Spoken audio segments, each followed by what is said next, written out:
Hello, welcome to another Zoom group. We're going to start off with some meditation. If you don't want to do the meditation and you're watching the video, you can skip forward, say skip forward about 20 minutes, or if you're watching it on YouTube, if you look in the menu, you'll see where to skip forward to. Before we start the meditation, because the focus of the meditation is to do with communication, if you just take a sort of mental snapshot of where you're at, the room that you're in, what's in front of you, whatever device you're looking at this on, what furniture there is, all that. That's one aspect of the communication that's happening. Because in the meditation, we're going to expand that a bit. So yeah, just take a mental snapshot of that. And then when I start to meditate, I just like to close my eyes. I don't get into a special meditative position because you'll see that in different meditation traditions, they encourage you to sit up straight and take 3 deep breaths and all that kind of stuff. And there's great merit in that. I just don't like to do it because I find there's more value in, for me, just closing my eyes and seeing where I am, meaning what's going on inside me. Because, I've been meditating for 30 plus years and still it's amazing to me when I'll be sitting somewhere and I'll close my eyes and begin to meditate, and I'll realize how uncomfortable I am that I was completely oblivious to, I was unconscious of.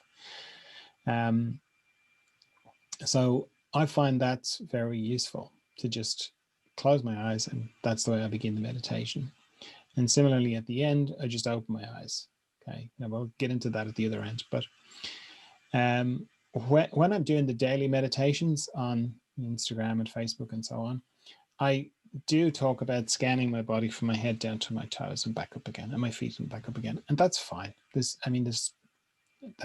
fine when you're beginning, because you kind of need to go slowly to become more conscious of your body. But at this stage, I don't do that. So if you're new to meditation, or you're relatively new to meditation, then do scan your body. That's important because it's something that you build up. If you've been meditating for a good while, though, as soon as you close your eyes, what happens for me anyway is whatever part of me is the most uncomfortable or the most tight or the most needing my attention will be the loudest, and that I'll immediately I'll immediately go to there. So for you, I would, I can only tell you about what's the tightest bit for me when I close my eyes, but for you, it'll be different because we all have our own little pockets that on the inside that we put our attention, So I can draw your attention to a few common places. Shoulders is one. And if you're not sure, because sometimes we can be holding something tense for so long that we not even aware of it. So one way you can kind of activate your shoulders is that if you tighten them up and then you drop them, then you can feel whatever tension is there. So shoulders is one area.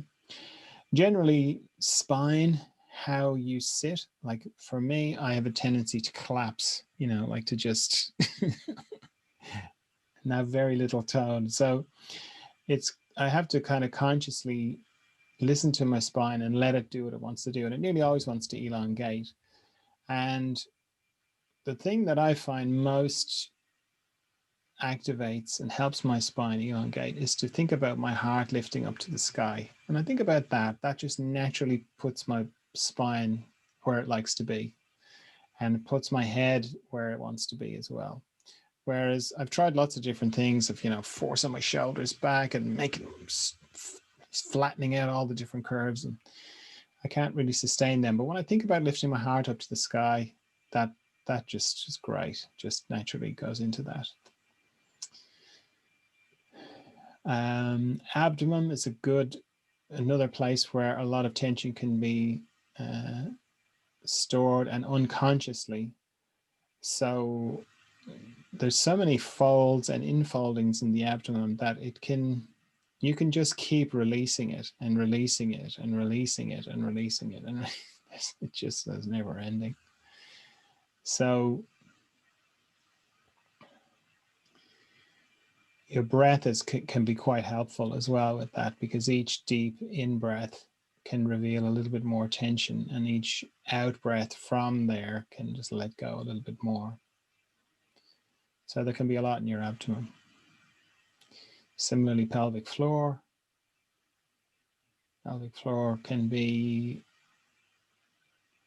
a little bit like your shoulders. Can be hard to realize what's going on there to hold, because there's a lot of trauma there. And I can sort of say that because universally we've all been toilet trained, and that's a traumatic event for a child. And it's a learned holding that we have in our pelvic floor. So it's not going to respond, say, in the same way as your shoulders. It's hard to just kind of breathe away the tension in your pelvic floor. What I find most helpful with pelvic floor is to just be with it and to sort of let it tell you its story, let it tell you how long it's been holding for, and it always feels quite fragile in that area and delicate. For me, anyway. Another area that can be hard to feel is your heart area, because your heart is a lot more. There's a lot more dimensions to your heart than just the standard kind of idea that it just pumps your blood around your body, which it doesn't actually do, but it more sucks your blood around your body. It's more of a suction pump than a pump. And it is a big field generator as well. And it's quite easy to unconsciously get tight in your heart without really noticing. So for me, I find the access point, the easiest access point to my heart is the pericardium, which is you could think of it like it's a bag that your heart sits in. And when I think about that bag relaxing and unwrinkling and stretching out and becoming more spacious, I just find that easier to do than thinking about my heart itself.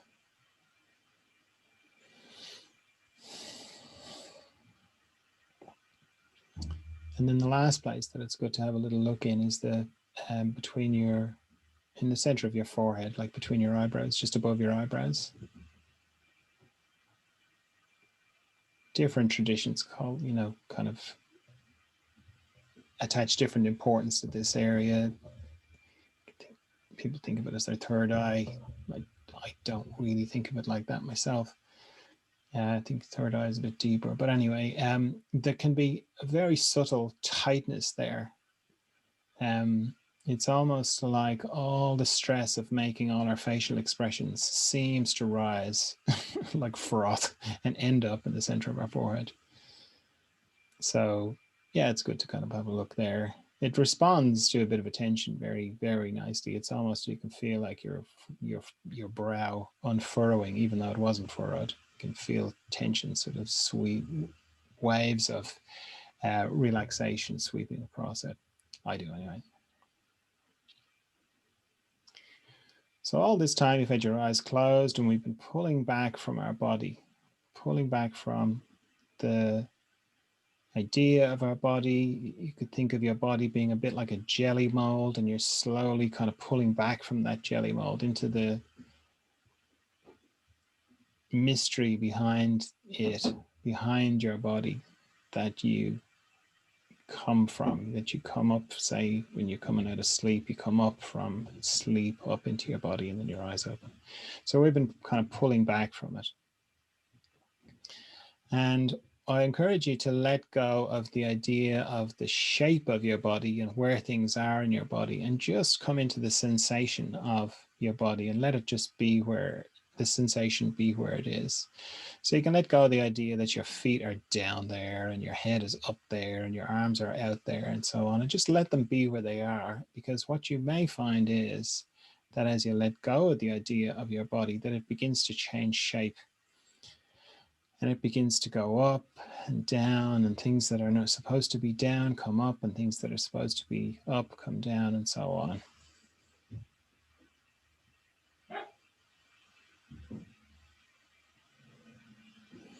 So all the time we're kind of pulling back into inner space, your inner space.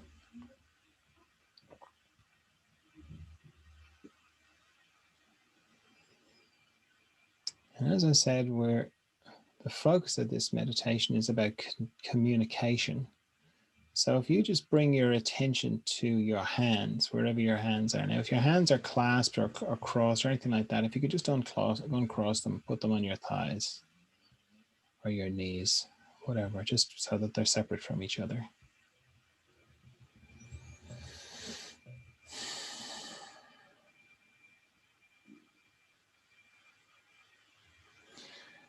And just get a good sense of what the sensation in your hands feel like.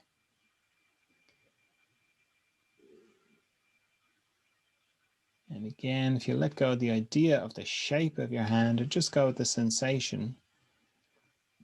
I know for me, the front of my hands feels way bigger and different to the back of my hands. The sensation in the back of my hands seems a lot thinner, a lot smaller.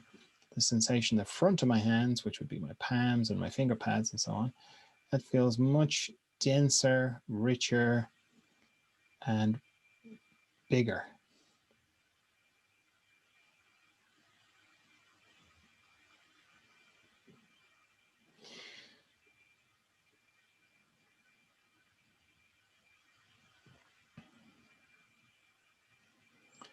So just hold that reference point, reference of what your hands feel like. And now if you want to stretch out your hands on either side of you, as if you're reaching out to touch something on either side of you, and just hold the intention that you'd like to connect with me. We'll start with me.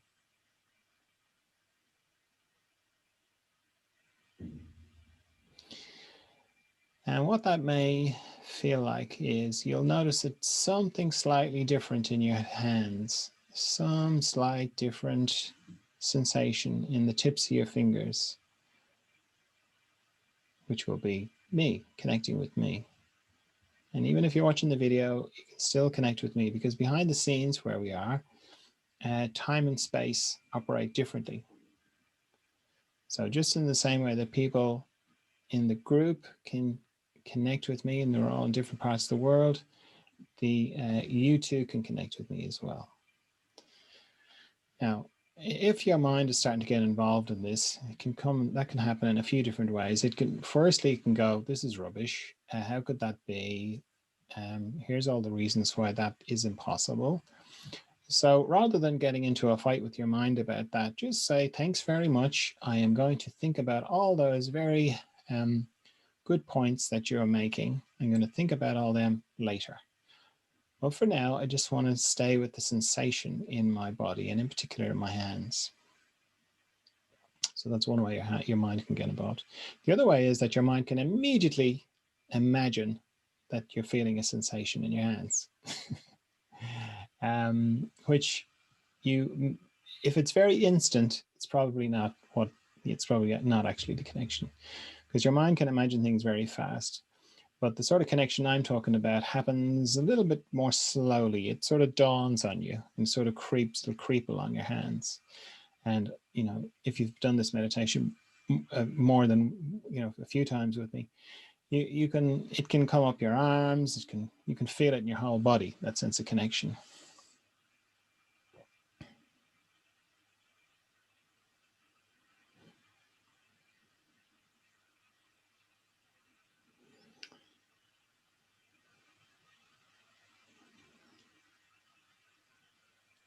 And if you're watching the video now, you can also connect with the other people in the group that are here. Same again, if your mind gets involved, thank it. Gonna think about all that later.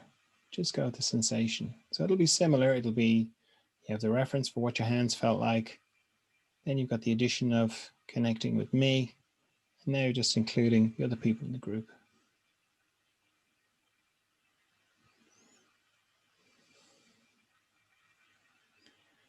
And for the people in the group, you can connect with all the people who are going to watch the video in the future.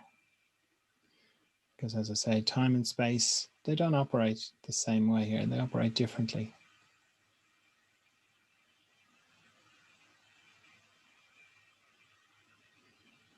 So it's kind of a process of just giving yourself permission to feel it. It's letting yourself feel it.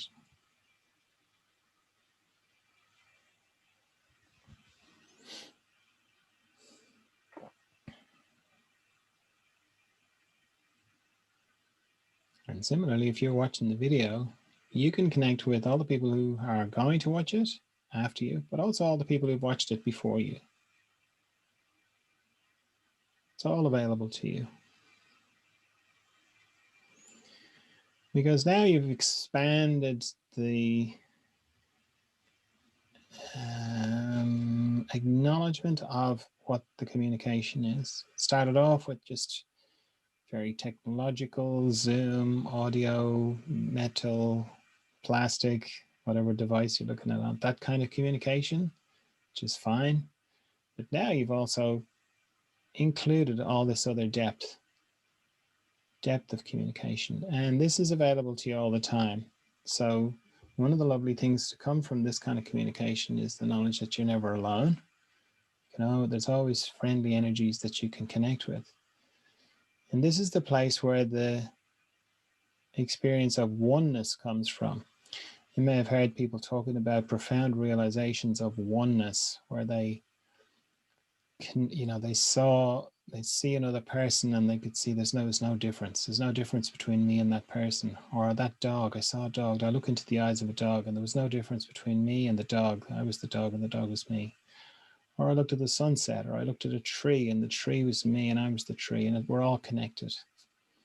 So it doesn't matter how the person got to that realization, it's always the same. And it always happens in this place because they don't actually merge with the tree or the sunset or the dog, or, you know, not out here, not in the part of the world where your phone or your tablet is, and, you know, where that aspect of the communication, where they know that we're all connected and we're all one, is where you are right now, behind the scenes.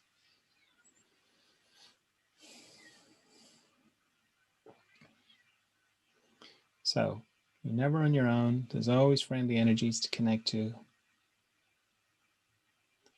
And there's this depth of communication is available to you, whether it's you know, you're having a technological conversation with somebody, like on Zoom, which a lot of people are doing at the moment, or you just happen to be talking to your neighbor, socially distanced and all that, but still you're just talking to your neighbor. The same communication is available to you. Or you're walking in a forest, or you're by the sea, or you're in the traffic jam. You can connect to everybody and all the cars around you in the traffic jam, if you want. Okay, so we're going to start coming out of the meditation now. And just in the same way as if you're new to meditation, you can feel a sense of traveling, meaning that you've gone somewhere, gone very deeply inside. That's fine. It's not actually true in my experience. It's a lot more to do with your nervous system and the changes that meditation has on your nervous system can give you feelings of descent, going deep, your body changes, your body relaxes, eyes go heavy, you know, that kind of thing. And that's fine. And if that's the case, then take time to come back from wherever it is that you feel like you've traveled. Because if you just open your eyes and you have that sense, then it can be quite disorienting.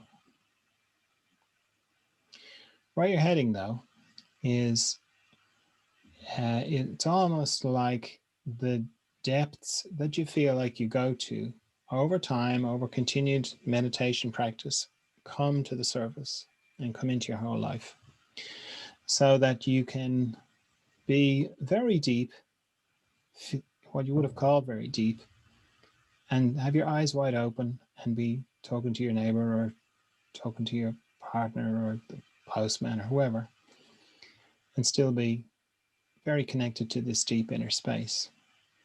So as you get closer to that, you know, you've been meditating for a while, you can begin to, at the end of your meditations, just open your eyes.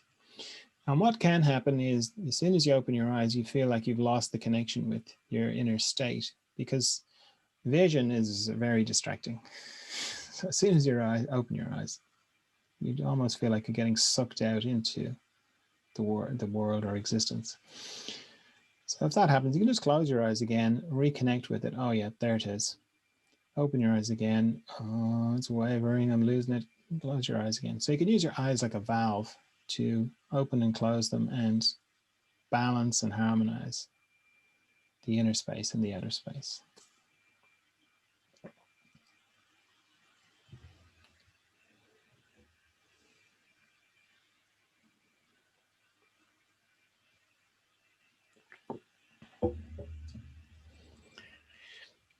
Okay, so when you're, I'm assuming you're just going to open your eyes whenever you're ready. So welcome back. If you skip forward in the video over the meditation, or if you're just coming into the podcast. As I say, at the beginning of all these Zoom groups, the time of the guru is over. The time of the spiritual teacher is over. The time of the spiritual master is over. The time of the channeled entity, helper, that's all over.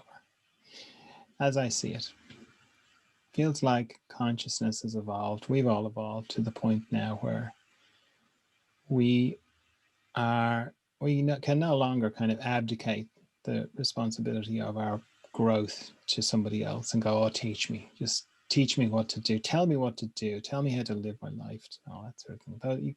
Those days are gone. Now we're all tasked with the hard work of just figuring it out for ourselves and getting help from each other, for sure. And that's really what I see all my work anyway, in the further emergence work, is about that. It's about friendly help. It's as ordinary as somebody asking you if they can borrow a shovel, or do they need help to push their car, or anything like that. It's just the same, Thich Nhat Hanh said that next Buddha will be the community. So it's kind of in that line. And Ram Dass used to say, we're all helping each other home. I like that idea as well. I think it's all in that vein. So just to be really clear, I'm not teaching anything here. I'm not saying this is the truth. Even what I'm saying about the time of the guru is over, that's just my perspective. It's just my take on things. I've had a lot of experience. I've been on the spiritual path for a long time, or not the spiritual path. I don't think there is a path, but involved in the spiritual process, consciousness. I got enlightened in 1996. So I've been involved in this for many, many, many years, and I have lots of experience, and I've had lots of insights, but they're just mine. They're just my insights. It's not like I've found the truth or anything like that. And I'm going to tell you, that's not what's happening here at all. It's an exchange. I see that as an exchange. I get as much from the people in the group and from the people in the wider community that watch the videos and listen to the podcast, read the books, as they get from me. We're all helping each other. That's the way I see it. So with that in mind, I always like to talk about the sorts of things that the group are of concern or of interest, or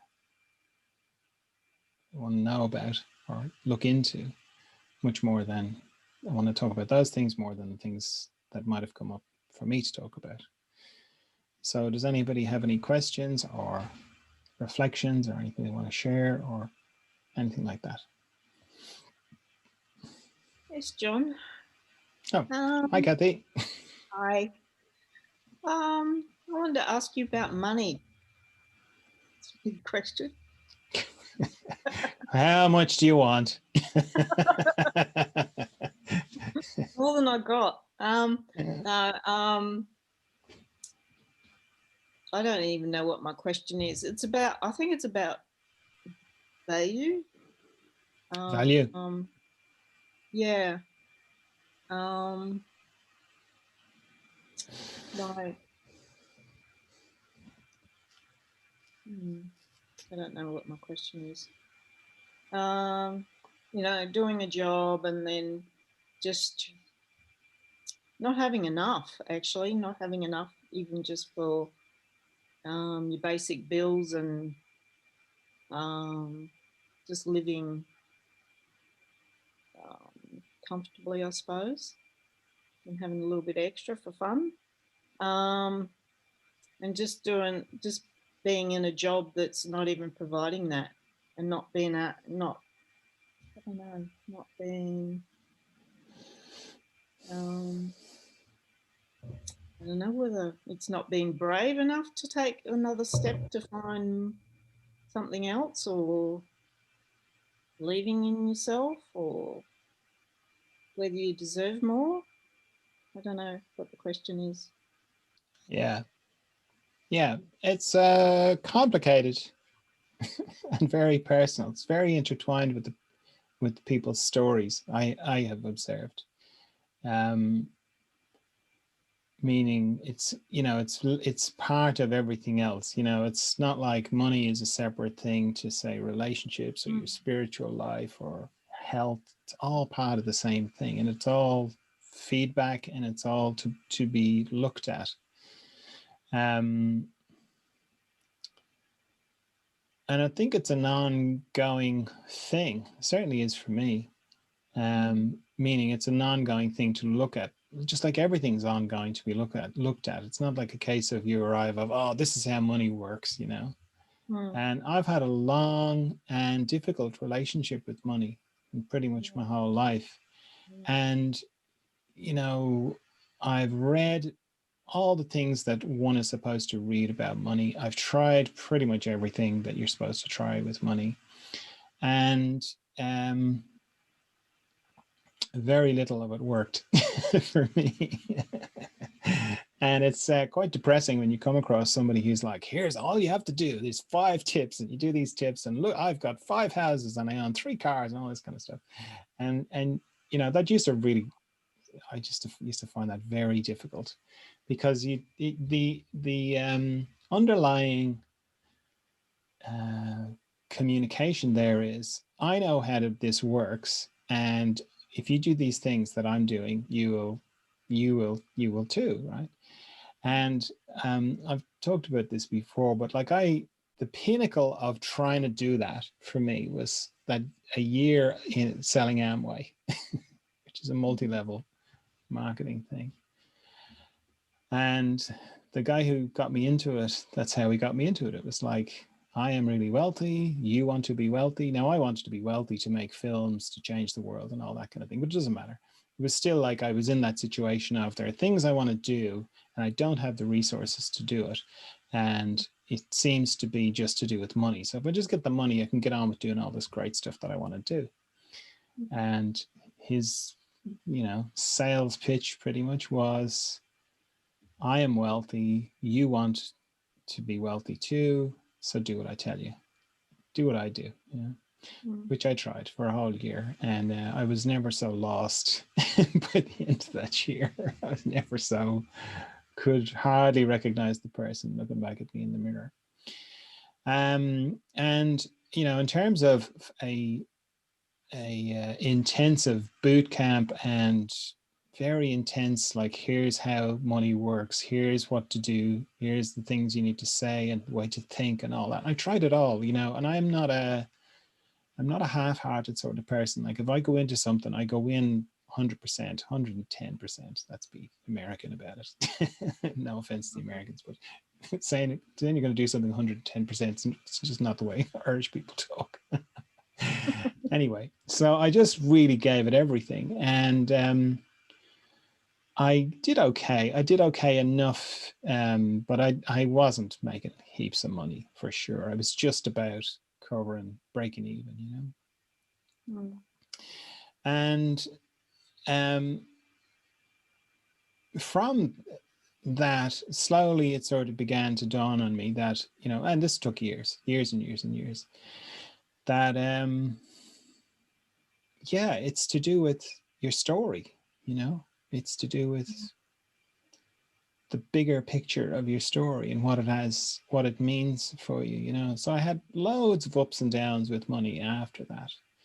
And, you know, some of the things that I discovered for myself were that a lot of how money was for me was tied up with fear. Without really knowing it, and I'm not really sure where I picked it up. I'd say from my childhood, but I'm not sure. Um, and and nothing I'm going to say is going to be like rocket, new breaking new ground. You'll hear this from other people, but the difficult thing about it is that it's very personal. So where I've arrived at will works for me, but it may not work for somebody else. Mm. So yeah, the more I kind of realized that a lot of it was to do with fear and of really facing that fear, the easier things got. So, and I am not wealthy by any stretch, by any stretch at all. I don't own a house. I never have owned a house. I've no assets or anything like that. I've got a little bit of money in the bank, but that's it. So I'm like everybody else. But inside, I'm very different about it, because for me, my whole life is about listening at the moment. And like, it's been like that for a long time. And I'm listening to life, and I'm trying to be with life. And I'm calling it life. You could call it God. You could call it the Great Spirit. You could call it whatever you like. I don't really have a good name for it, but I know it. I know it intimately. And, I sort of feel like, I think I talked about this last week, I feel like a cell in a big body that I don't understand. So let's say I'm a fingernail cell. I'm just trying to be the best fingernail cell I can be. I'm not trying to, think I'm the whole body, even though I'm part of it, but I don't have a really understanding of it. But what I'm trying to do with my life is to be uh, as little in the way of it. I'm not willful. I used to be willful about it. I used to go, oh, I want this thing and I want that thing. And if I don't get that thing, and why are things this way and that way? Now I'm just trying to listen to what's going on. And I'm trying to be part of something that I know will ultimately probably kill me. Not because, I don't mean that in a like, playing with fire or anything like that, but the great movement of life also includes death, So it's not like, oh, I'm going to do this and things are going to work out great for me. That's not the way it works as far as I can see. Maybe I'll be the only person that doesn't die, but yeah, it doesn't look like that. It looks like, I'm going to die. So it's important to be with that as well, and it's important to have no illusions about the way life is, the great movement of life goes. It kills people left, right, and center. It gives people horrible diseases. It does stuff that I'd never do. That I know in my, I would never give children diseases, and my heart goes out to them. But I know that that's all just from my limited perspective, because in the same way that I know that I love this thing, this big thing that I'm part of, and I want to, I just don't want to get in the way of it. I just want to help it. I want to do my part in it. So it's a paradoxical thing, because the more I let go of fear to do with money, the more I'm open to the fact that I might be broke and homeless. I'm sort of surrendered to that. And the more I'm sort of surrendered to that, weirdly, more abundant I am, or the less worry I have about it. And, I'm somewhat practical, meaning, I'll go, well, I wouldn't mind that thing, and I'll look at how much is in the bank, and I'll go, well, do I have enough money to buy that? And I'm like, no, I don't have enough. Well, I just won't buy it, okay? But I don't kind of go, oh, what is wrong with me? Why don't I have enough money to buy that thing? Why am I, I'm kind of going, well, and I communicate with life, meaning when if there's any kind of a rising of a conflict about it, like, oh, I really want to open an orphanage, but I've got no money to do that. It's like, well, where did the arising come from to open the orphanage? Well, it came from life. It's like, okay, life, I'm willing to do it. I'm willing to put the work in and open the orphanage and whatever it is. But, I need some cash. So help, what am I going to do here? Help me see how to do it. And it's like, if nothing presents itself, I just kind of go, well, that was just an idea. It wasn't actually something coming from life, because when life wants to do something, there's no messing. It just gets on with it. Like, it just, boom, there it is, amazingly, like, I've got a funny thing going on at the moment with Bitcoin. I bought 2 Bitcoin, I think it's 2011, right? Just because I'm, interested in that sort of stuff, and I like the idea of it and whatever. And I forgot about it. And I did print them out, because I remember when at the time it was like, print out your paper wallet and all that kind of stuff.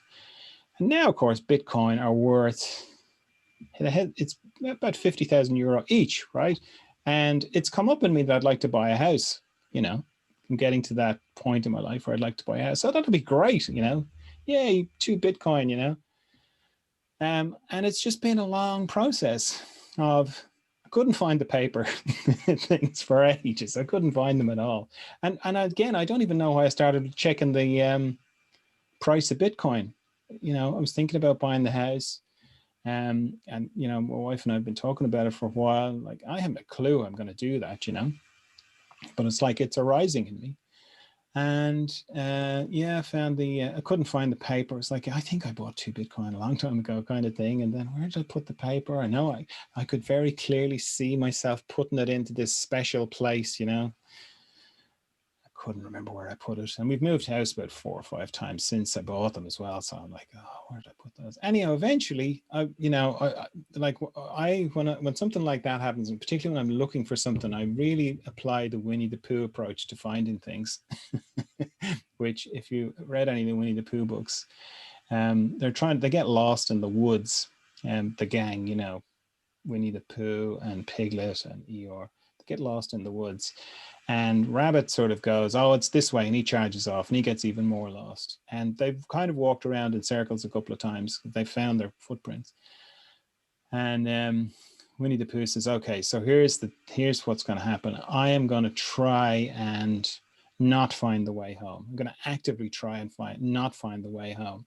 And Piglet, of course, is very timid and afraid. It's like, what are you doing that for, Pooh? It's getting a bit late. We should be home. What do you mean? Shouldn't we be trying to find the way home? And he's like, no, we've tried that.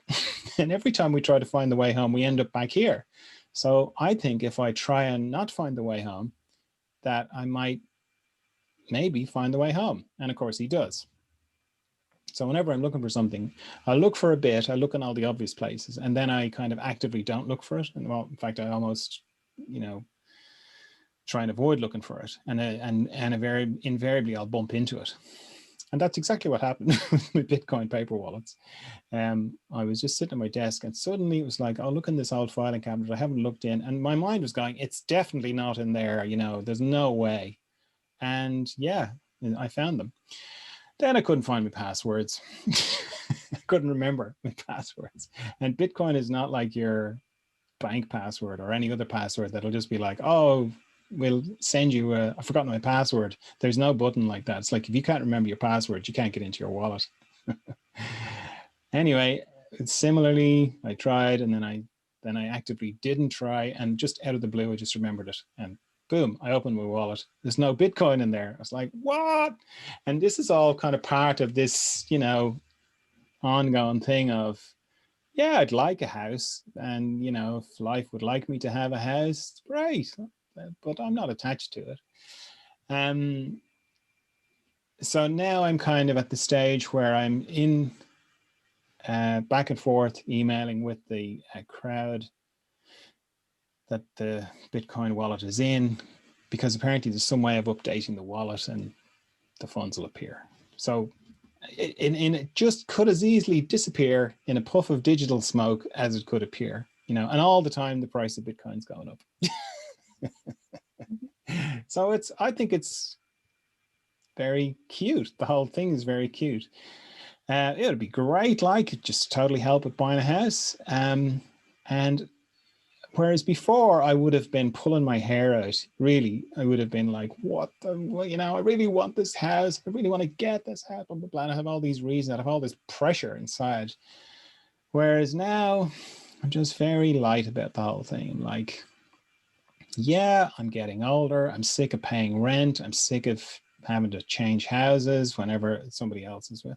And also I'm sick of not being able to do my thing, you know, like make shelves, and I like making stuff, you know, and knocking down walls if I feel like I want to, not, you know, in rage, but I mean like, oh, that would be better. You know, if there was if that doorway was bigger, well, whatever, you know. But I'm not attached to it either. And I'm kind of going, wow, I wonder what's going to happen next, you know? And I've become very clear on what that fearful feeling is. Whereas before it used to just completely take me over, and I would lose sleep. I would be worrying, what are we going to do? Where is the next bit of money coming from? Because, you know, I've been a craniosacral therapist. That's been my main kind of source of income for many, many years. And like, that's so fickle. That is so up and down. And, you know, it's never happened, but it's not, you know, it could be a case of everybody rings up and says they don't want to come that week, you know, and then it's like, you know, and I've never been good at saving money. So it's not like there was any huge buffer there ever. And yet I just got used to dealing with that fear of what's going to happen next. And I just, you know, developed a good expectation that people would come, and they did for the most part. I mean, it does go up and down, of course, when you're in business for yourself. And the idea is to try and get the downs above the breadline. So that when it goes down, it doesn't go down too much. But the other thing as well is that I don't really take money too seriously, meaning I know it's an unkind system. It's not a friendly system. It's not a system I would design. And it can I would say bring out the worst in people, but it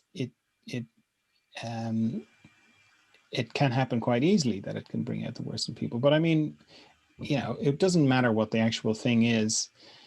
If somebody has a sort of feeling of meanness inside them, or a feeling of scarcity that manifests itself as a kind of a meanness, well, they're not going to share anything with you anyway. So whether it's money or their tools or their bread or whatever, it wouldn't make any difference. So you can't blame money for that. But just a lot of the structures that are in place to do with money are very cruel in a way, and harsh, I find, and not friendly. And they don't, it doesn't feel like, it feels like they don't have to be like that, you know. But it is changing, and it's changing with the growth of consciousness generally. I see much more encouraging things. People are seeing that, you know, they're talking about the circular economy. Donut economics is another one, which is, you know, another model for economics, which is much more inclusive.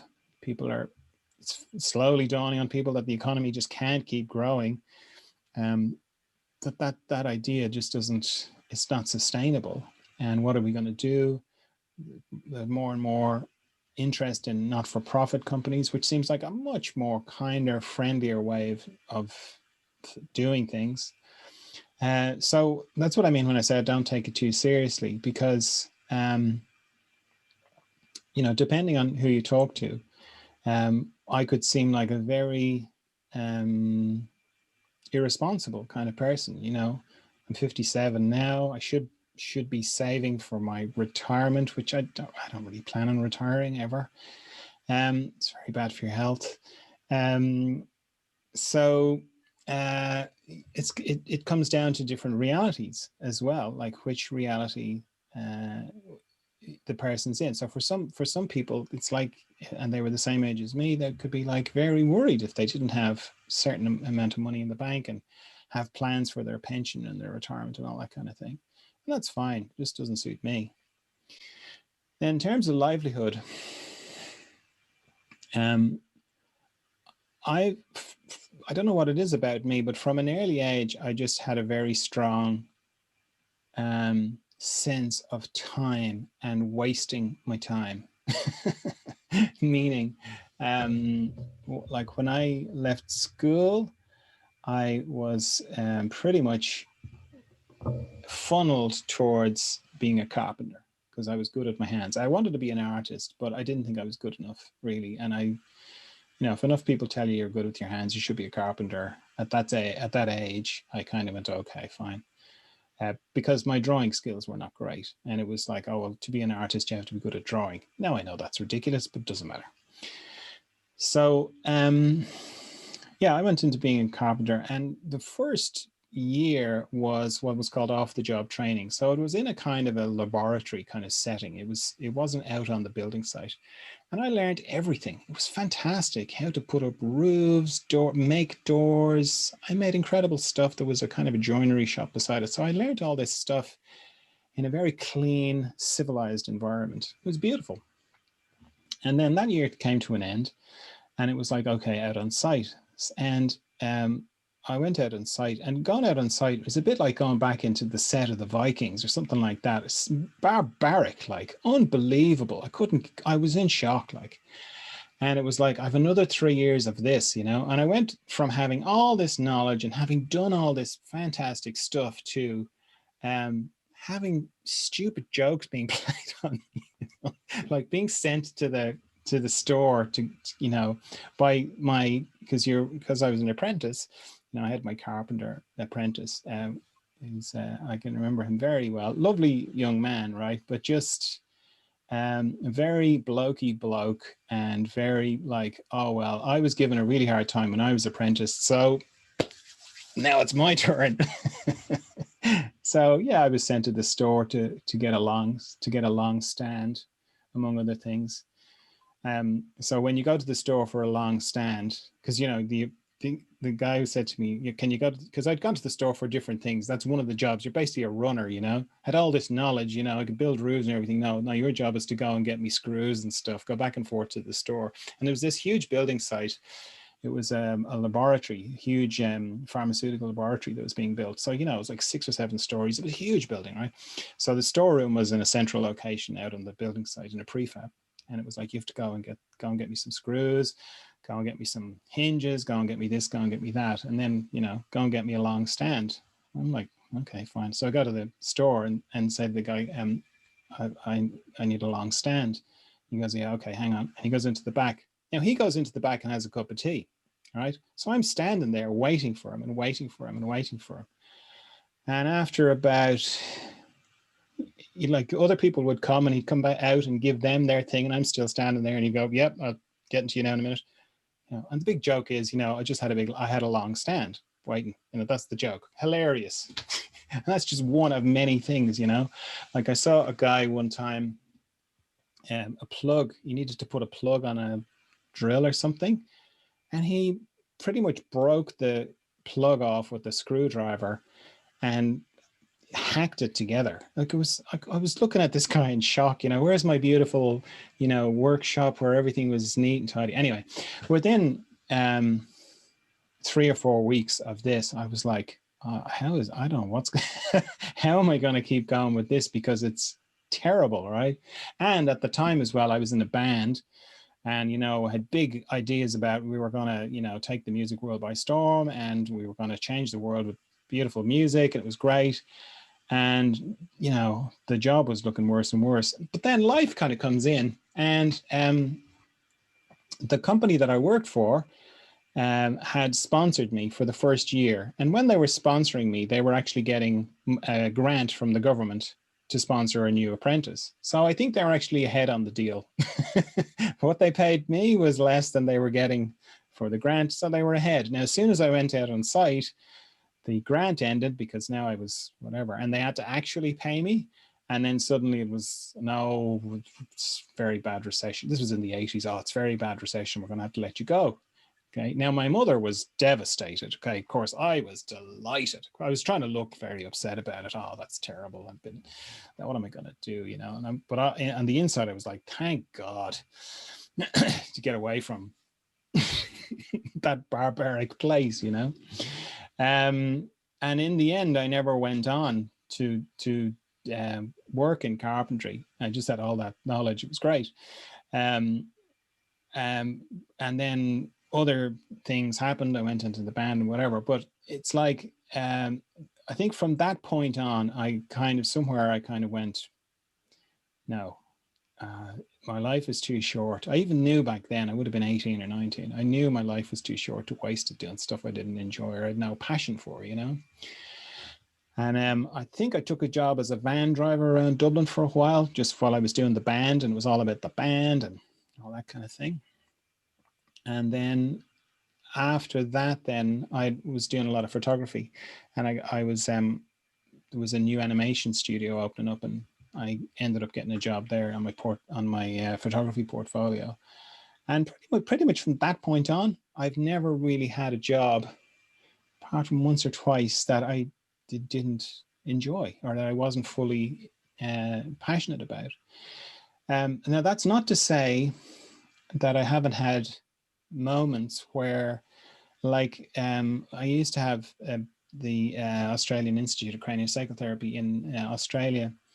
And, you know, I was, you know, quite well known in the craniosacral world as a teacher. And I did postgraduate trainings in, you know, South Africa and different places.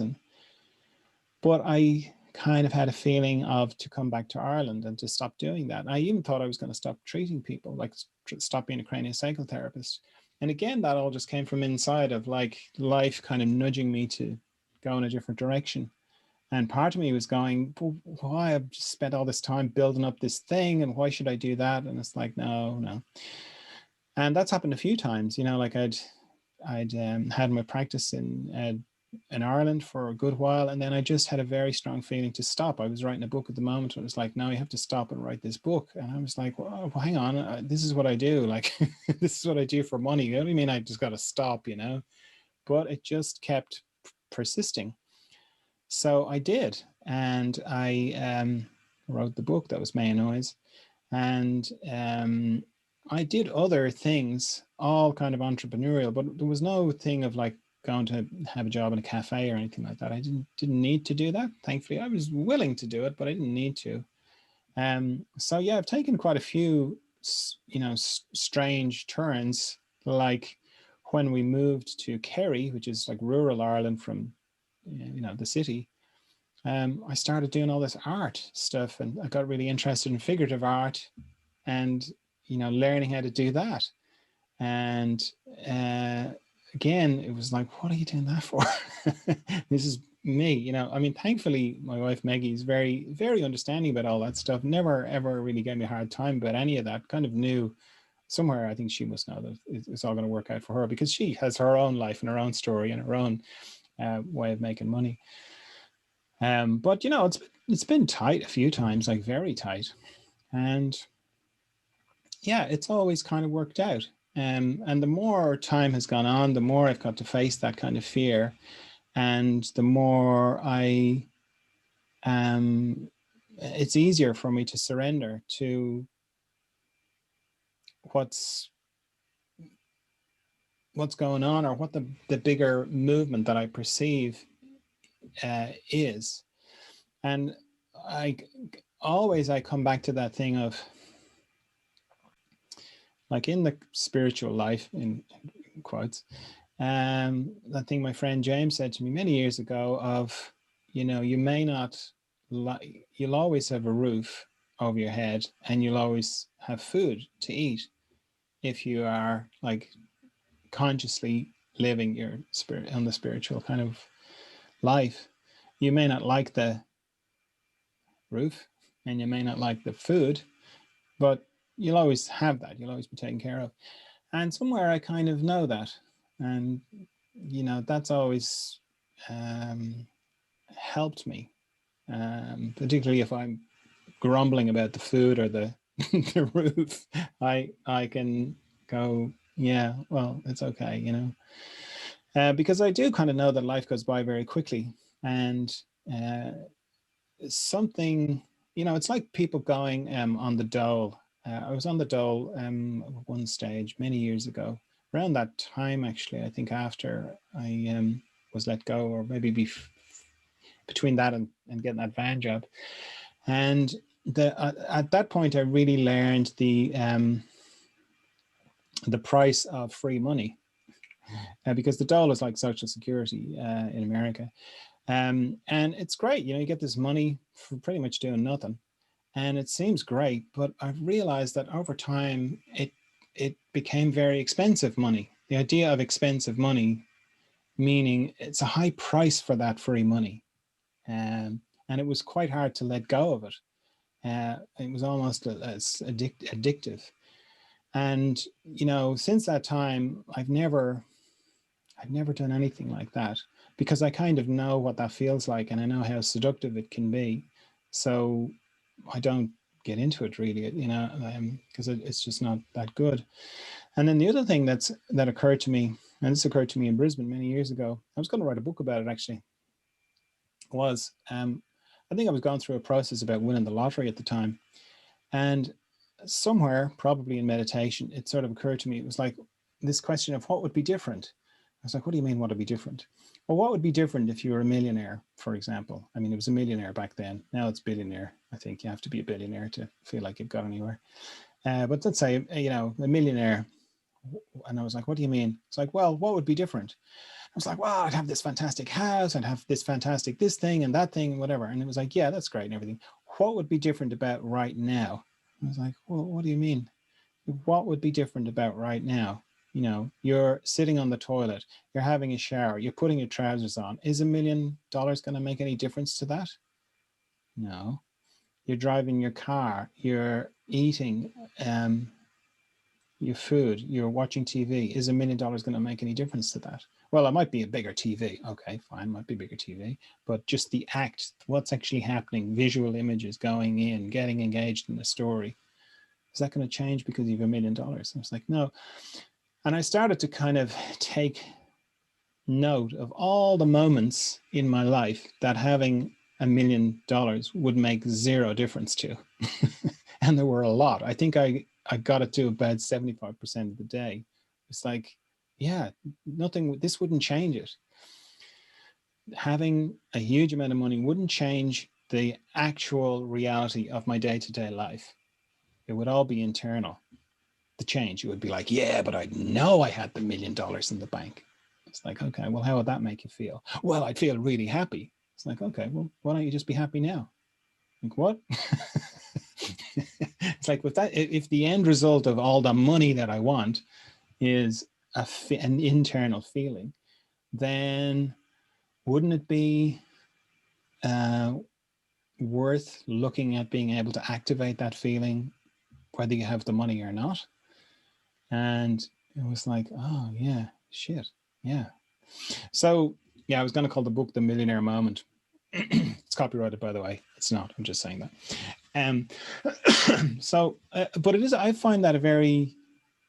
I think I've just, it's part of me now, but I found that idea very good to stop a lot of chatter to do with, oh, if only I had the money, everything would be brilliant. It's like, well, really 75% of the time, it's not going to make any difference to the day-to-day.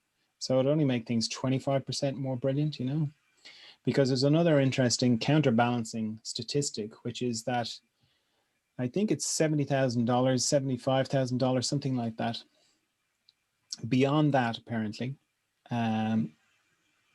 people do not get happier. So if you're earning $75,000 a year, whatever that is in your own currency, I'm just saying for American dollars, I think it's 75,000. So it's certainly not more. It's not 80, and it might be 70, but let's say 75, just to, they've done studies, and if you've got 85,000, doesn't make you 10,000 happier. If you've got $100,000 a year, it doesn't make you 30% happier. If you've got $200,000 a year, it doesn't make you 130% happier.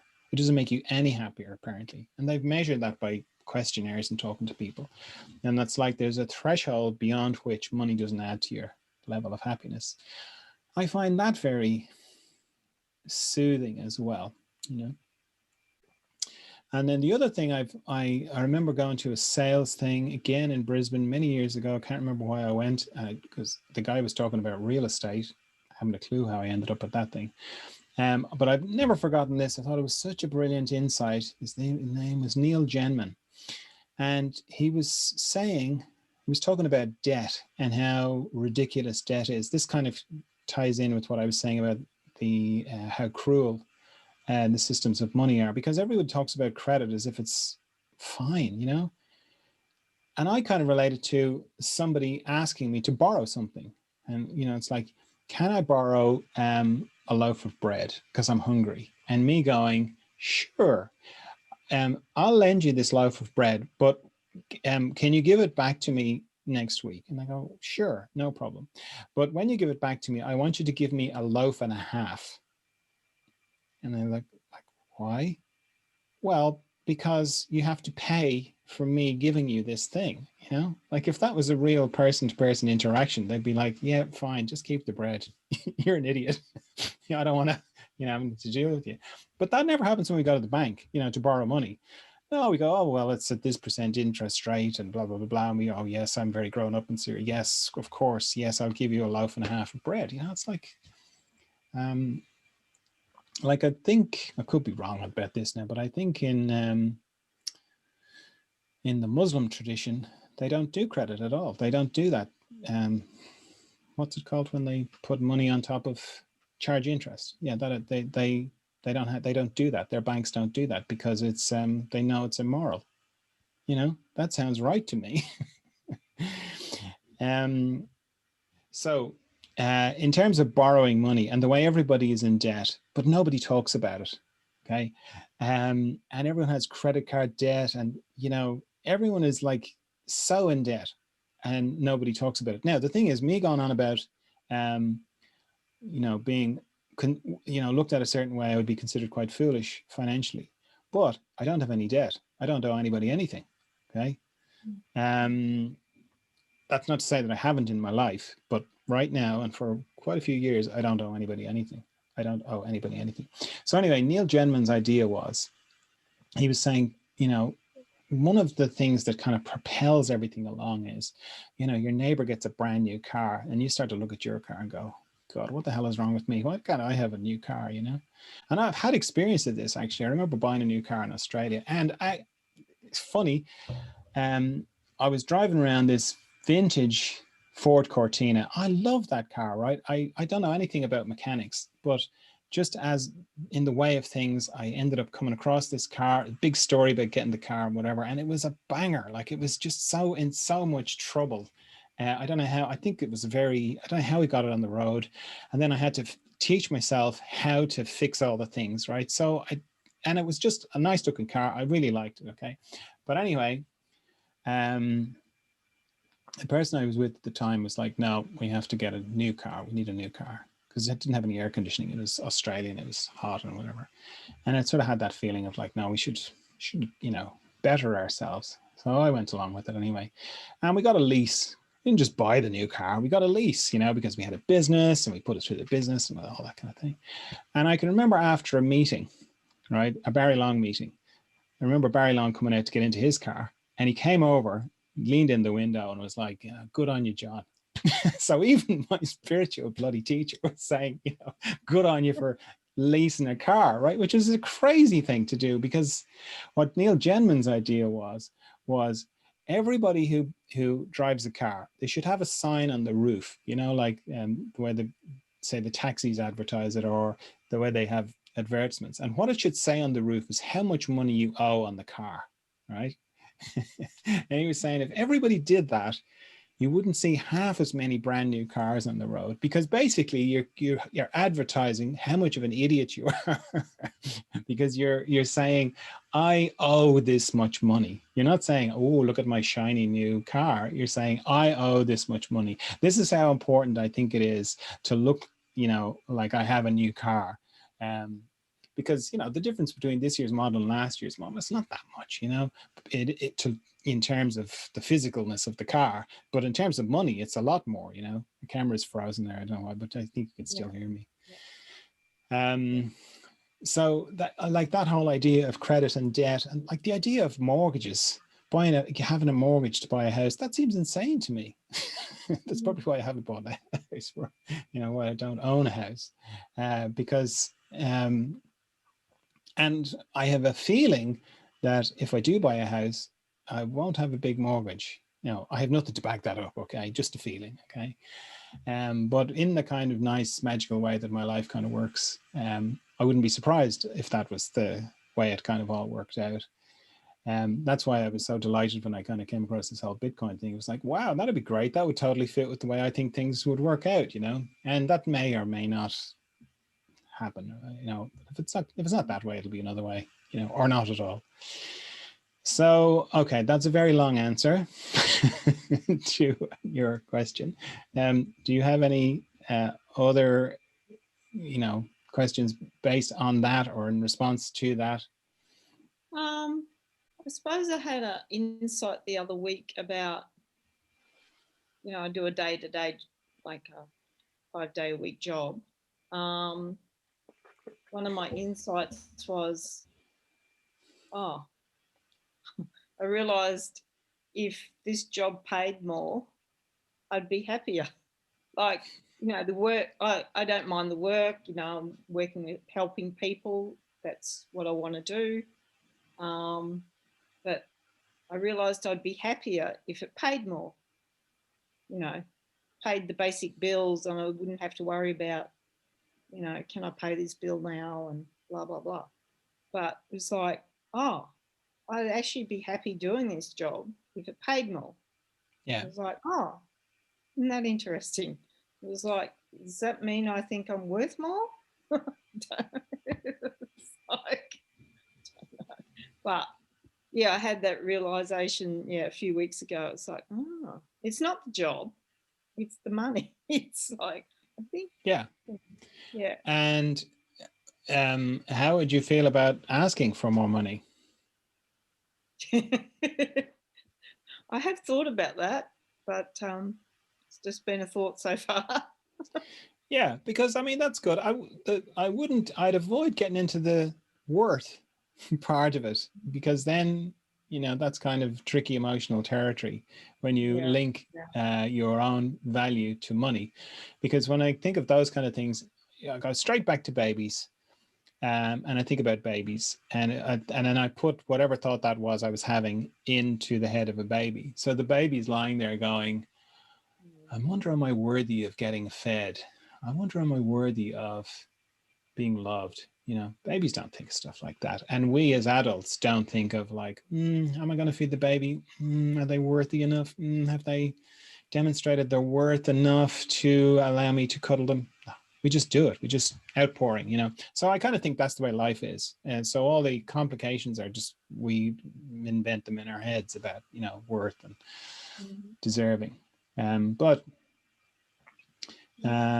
if you have that great realization about, oh yeah, it's just it's not paying me enough, then, you know, going to the, you know, I mean, you can kind of be a little bit practical about it, and kind of find out what the industry standard is. And then if it's about what the industry standard is, it's like, okay, well, maybe I need to start my own business here doing exactly the same thing, but just figuring out a way to get more money, you know, so that it pays me what I need. Or, oh no, I'm actually being paid less than the industry standard.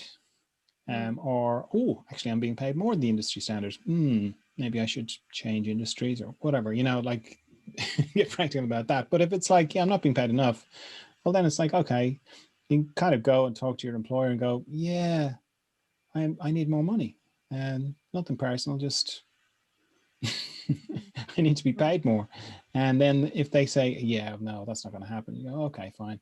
And then I'd start looking for somewhere else that would pay more, you know, because, you know, there's a lot of power in that realization of, oh yeah, I like the work, I like people. So, you know, I've got all these boxes that are ticked. The one that just isn't ticked is money. It's not enough money. Oh, okay, well, I'll just go and I'll just address that, you know.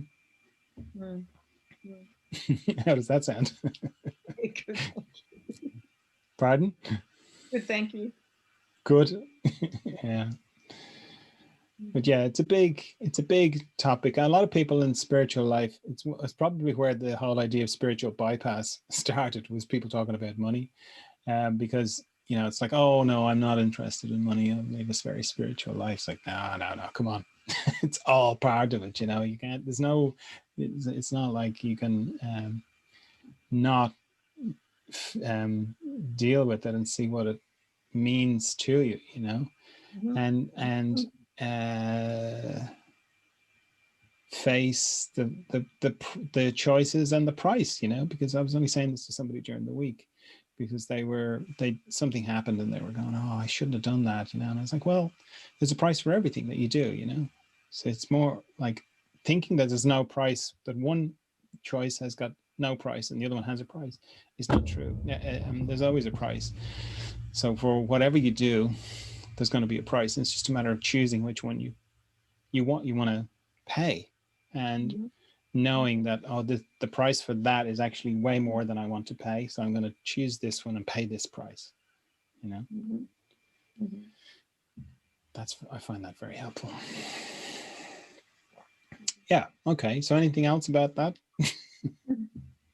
No. No. All right, good. Okay, well, wow, okay, I talked for quite a bit about that. I obviously have a lot to say about money, which I started off saying I didn't know much about. There you go. Okay, well, yeah, if there's nothing else from anybody else, we'll wrap it up there. Thanks very much for coming along to Zoom group, and see you next week for some more.